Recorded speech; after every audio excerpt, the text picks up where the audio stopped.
Hello everyone, this is professor Shahida Bawa. आज जो हम टॉपिक कवर करेंगे वो है reconciliation between economic and social objectives. सबसे पहले तो ये देख लेते हैं कि रिकन्सिलिएशन का मतलब क्या होता है, और जब हम बात कर रहे हैं इकोनॉमिक एंड सोशल ऑब्जेक्टिव्स का तो उसका मतलब क्या होता है ना। अब जैसे कि हमने लास्ट वीडियो में सुना होगा, देखा होगा, जब हमने क्लासिफिकेशन ऑफ बिजनेस ऑब्जेक्टिव्स किया था तो किस तरीके से हमने अपने एम, ठीक है, अपना पर्पस, अपना गोल डिवाइड किया था, है ना। ऑर्गेनाइजेशन का जो भी गोल है, जो भी ऑब्जेक्ट, जो भी एम है, ठीक है, उसको किस तरीके से हमने डिवाइड किया था। तो we divided it into 5 parts that were organic, दूसरा था इकोनॉमिक, फिर था सोशल, फिर था ह्यूमन और फिर था नेशनल, है ना। तो अब जब हम यहाँ पे बात कर रहे हैं रिकन्सिलिएशन की, तो इसका मतलब होता है कि किस तरीके से हम अपना ऑब्जेक्टिव प्लस सोसाइटी का ऑब्जेक्टिव मिक्स कर सकते हैं, ठीक है। ऐसा नहीं कंपनी सिर्फ और सिर्फ प्रॉफिट कमाने के लालच में सोसाइटी को चीट करना चाहिए, है ना, ऐसा नहीं होना चाहिए, ठीक है। तो आज जो हम टॉपिक कवर करेंगे वो है reconciliation between economic and social objective. तो बिजनेस जो है वो हिस्सा है सोसाइटी का, है ना, इसलिए जो भी उसके सोशल ऑब्लिगेशंस हैं वो साथ साथ चलने चाहिए, किसके, इकोनॉमिक ऑब्जेक्टिव के, ठीक है। तो यहाँ पे क्या है कि उसको बैलेंस होना चाहिए, ठीक है, balance between economic and social objective. तो रिकन्सिलिएशन का मतलब होता है बैलेंस करना, ठीक है। अगर मैं प्रॉफिट कमा रही हूँ तो प्रॉफिट के साथ साथ मेरी कुछ रिस्पॉन्सिबिलिटी है टूवर्ड्स माय सोसाइटी, मुझे वो भी ध्यान अच्छे से देना है, ठीक है। तो अभी देखो, the following are some of the points which can be reconciled, that is economic and social objectives. सबसे पहले है प्रॉफिट एंड कंज्यूमर प्राइस, ठीक है। अब बिजनेस फर्म को सिर्फ और सिर्फ प्रॉफिट कमाना है, इसीलिए they can't charge higher price from the customer, okay. अगर उन लोग क्वालिटी प्रोडक्ट्स कस्टमर्स को दे रहे हैं तो उन लोगों को रीजनेबल प्राइस के साथ देना चाहिए, ठीक है। तो सबसे पहला पॉइंट क्या है, profit and consumer price. Price जो है वो नॉर्मल चार्ज होना चाहिए ताकि उनका जो प्रॉफिट है वो भी अच्छे तरीके से उन लोग क्या कर सके, अर्न कर सके, ठीक है। सेकेंड पॉइंट है profit and after sale service. अब यहाँ पे firm should focus on after sale service, है ना।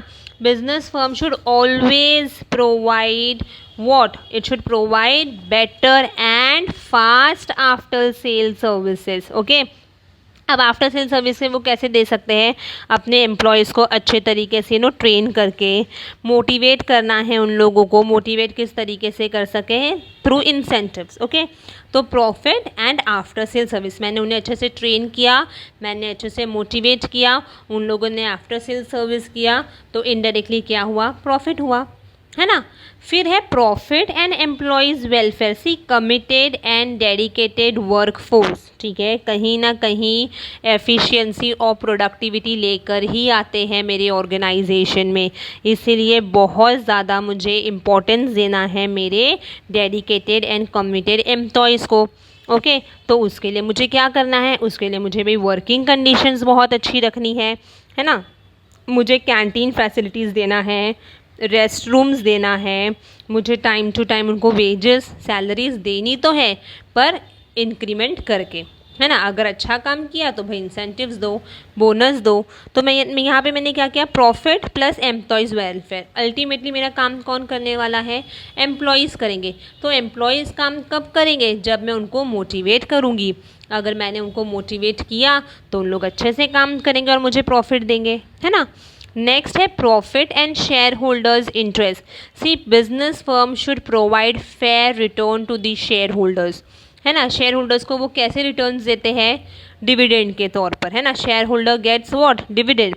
सो उन लोगों को क्या देना चाहिए, शेयर होल्डर्स को हम time to time we should provide them dividend and we should provide them bonus shares, है ना।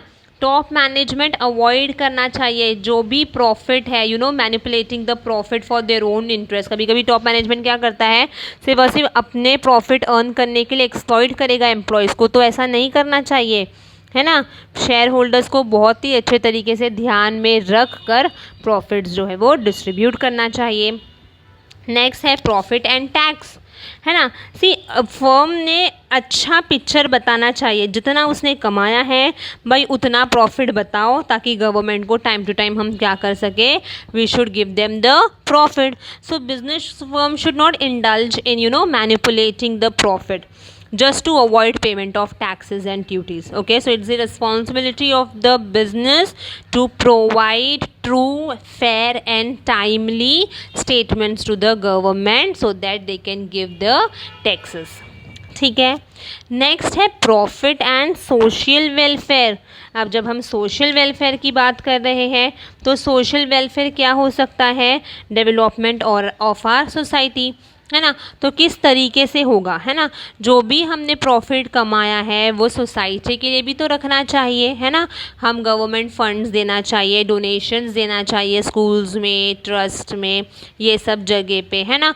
तो कंपनीज़ को क्या करना चाहिए, टाई अप करना चाहिए कोई एनजीओ के साथ में, ताकि वो क्या कर सके, ताकि वो अच्छे तरीके से सोशल अवेयरनेस कर सके, है ना। तो ये क्या है, profit and social welfare.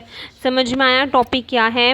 Reconciliation is nothing but the balance between economic and social objectives. The points were profit and consumer price, profit and after sale service, profit and employees welfare, profit and shareholders interest, profit and tax, and the last is profit and social welfare. Hope ये जो छोटा सा topic था वो अच्छे तरीके से समझ में आया होगा, क्लियरली अंडरस्टूड हुआ होगा सभी को। ठीक है, if yes do like share and subscribe my channel. Thank you.